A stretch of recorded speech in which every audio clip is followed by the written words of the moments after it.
gracias. Gracias por invitarnos. Como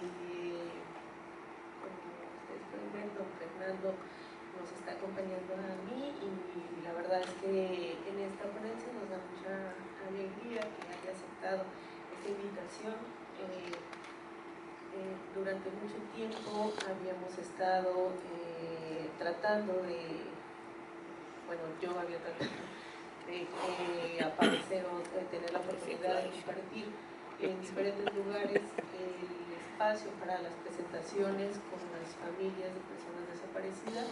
porque creo que es una de las oportunidades más grandes para poder entender más o menos cómo han sucedido las cosas. Y una de las intenciones, por ejemplo, de Geografía del Dolor es escuchar de manera directa, ¿no?, a quienes están dentro de este proceso o que están cruzando por este proceso. Yo, además de todo lo que se ha dicho, lo principal ahora, una de las principales finalidades de mi trabajo es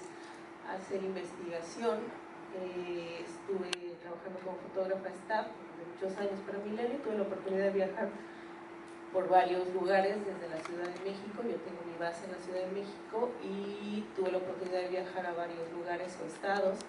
y ahí conocí a muchos fotógrafos y fotógrafas, y también tuve la oportunidad de entender un poco el contexto nacional de lo que estaba sucediendo, sobre todo en el 2000, a raíz del 2006 hasta el 2011 más o menos, que surge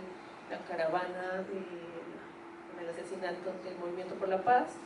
y de Javier Sicilia, con el asesinato del hijo de Javier Sicilia. Entonces, como fotoperiodista staff de Milenio, yo hago la cobertura hacia el norte del país y luego hacia el sur, esas dos caravanas, y la caminata de este primer inicio desde la ciudad de Cuernavaca hacia la Ciudad de México. Esa es como la historia o el preámbulo de este proyecto. A raíz de ese momento, tomo una parte de la fotografía periodística, pero también empiezo a tratar de hacer otro tipo de experimentos para poder trasladar lo que yo escuchaba en esos testimonios, y empiezo a incursionar en algo que a mí ya me llamaba la atención desde que estaba en la universidad, que era hacer un poco de video documental. Mi formación es periodística, como ya lo comentaron. Yo estudié comunicación, pero una de las cosas que no tenía o no teníamos como a la primera mano era una escuela especializada en México sobre fotografía y sobre todo sobre fotoperiodismo. Había que empezar de una manera empírica, ¿no?, a trabajar, incursionar en los medios de comunicación, y pues a mí me toca justo esto de lo que hablaban hace rato, de la diferencia entre trabajar y hacer el cambio de la fotografía análoga a la fotografía digital. Y con esto tengo la oportunidad de empezar a experimentar el video. Geografía del Dolor es como un primer experimento multimedia y transmedia. Es un libro, una exposición y un web documental. En el 2014, digamos que hablar o incursionar en el web para poder transmitir un eje temático, sobre todo en este caso la desaparición, era muy poco comprensible, ¿no? Cuando escribimos el proyecto, el colectivo Salve para tener la beca del FONCA, era algo como que no entraba, y obvio yo me tenía que salir de mi disciplina, que era fotografía, y pedirlo en multimedia. Y ahí es donde empezamos a buscar programadores, músicos, colaboradores con diseño, y este colectivo de 4 personas empieza a incursionar en algo que se crea en una navegación, pero principalmente un poco como para apostar por la democracia informativa, por la democratización de la información, porque era un periodo de silencio que nos estaba costando mucho trabajo comprender en ese momento, y que había sobre todo muchas incógnitas a nivel país, porque se sabía sí que en el Estado de México se asesinaban mujeres, se sabía sí que en Juárez habían pasado muchísimas cosas, había un montón de trabajos al respecto, pero como aglutinar o tener algo era con la motivación de crear un mapa virtual y hacer un recorrido por este mapa negro que es Geografía del Dolor. Así iniciamos, haciendo como una navegación donde podías entrar a un hipervínculo, que no es ese,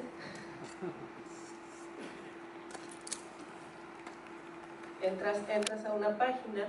y lo primero que encuentras es en geografía un mapa negro, que es nuestro home, y luego ya tienes la oportunidad de hacer una navegación en la...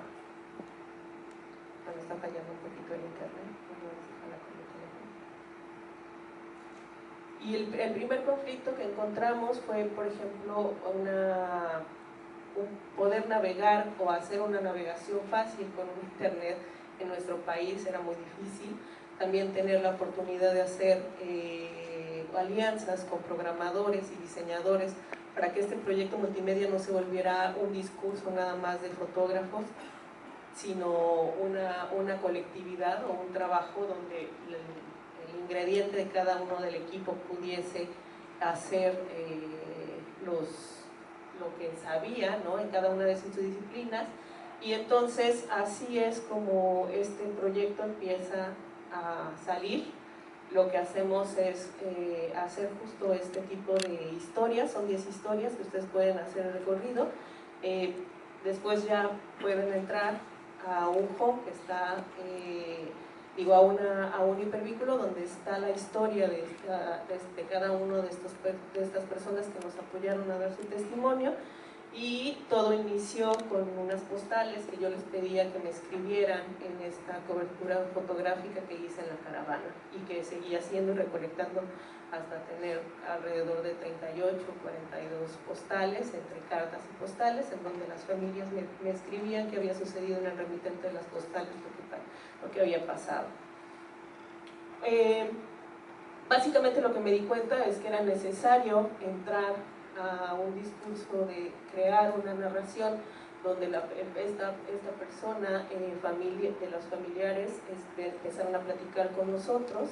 y nos dijeran de manera directa, viéndolo en una voz en off,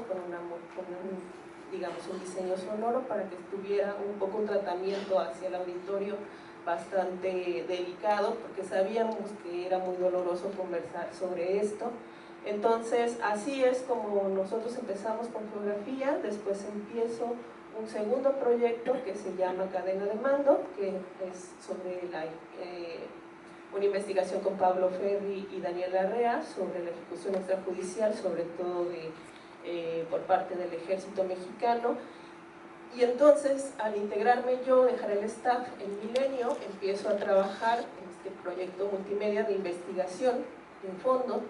con colegas que escriben, que hacen investigación de datos y que hacen proyectos, digamos, de largo aliento, investigaciones de largo aliento, para poder acompañar algunas cosas. Pero el primer choque que me encuentro es que hay cosas que son, pues no son retratables, no son, no tuvimos la oportunidad de estar presentes, tampoco pudiese ser que esas fotografías fueran muy duras, ¿no?, para compartir hacia el auditorio. Más allá de hablar de estética, estamos hablando de hacer una narración o una interpretación. Yo lo que hago entonces es utilizar el cómic, leo los expedientes y hago una interpretación de lo que pudo haber sucedido con este tipo de historias. Y bueno, pues también hay una visualización de datos. Un poco aquí está el trabajo de Pablo Ferri, Daniel Larrea y mío, y el programador, que es Francisco, que justo es de Paso, Texas, y en el caso de Geografía del Dolor es David Eads. Ellos nos ayudan a hacer esta plataforma, creamos una maqueta y empezamos a distribuir la información para que en estos proyectos o espacios o sitios multimedia se pueda entender, pero sobre todo aglutinar la información de un suceso que creemos que es importante narrar, pero que sea una manera en esta maquetización, ¿no?, como un especial en web para poder salir al internet, ¿no?, a la web. Se tiene programación de datos o tratamos de hacer visualizaciones de datos, y dentro de todo este contexto lo que encontramos es que vamos haciendo una conexión de mapas donde justo el mapeo, no sé por qué, pero para mí es algo muy interesante, muy importante, porque nos puede dimensionar. Este es un mapa que habla sobre la militarización en México, sobre todos los territorios. Estos son los enfrentamientos, digamos, que se han tenido, el número de bajas como así lo llama, estos son datos del Ejército Mexicano, número de bajas civiles por número de militares asesinados, y entonces pues haciendo una comparación un poco con Geografía del Dolor, es justo el puntaje de los enfrentamientos, como así se les llama en el argot del ejército, donde están las zonas más peligrosas o donde se ejerce más violencia, ¿no? en nuestro país. Y de ahí nos vamos a un segundo proyecto que yo ya trabajando en la red de periodistas de a pie y con esta motivación de tratar de apoyar y ayudar sobre todo a los fotógrafos locales, porque como bien lo acaban de comentar, hay una gran resistencia, hay un foco muy centralista en la Ciudad de México y de repente se cree que la mejor cobertura puede ser cuando tú te desplazas a algún lugar. Yo tuve la oportunidad de conocer un equipo muy valioso y muy interesante, pero sobre todo que se habían puesto especialistas en su zona y que tenían y cubrían y habían tenido un acompañamiento con todas las personas que ya habían empezado a hacer colectivos de búsqueda en cada una de las regiones.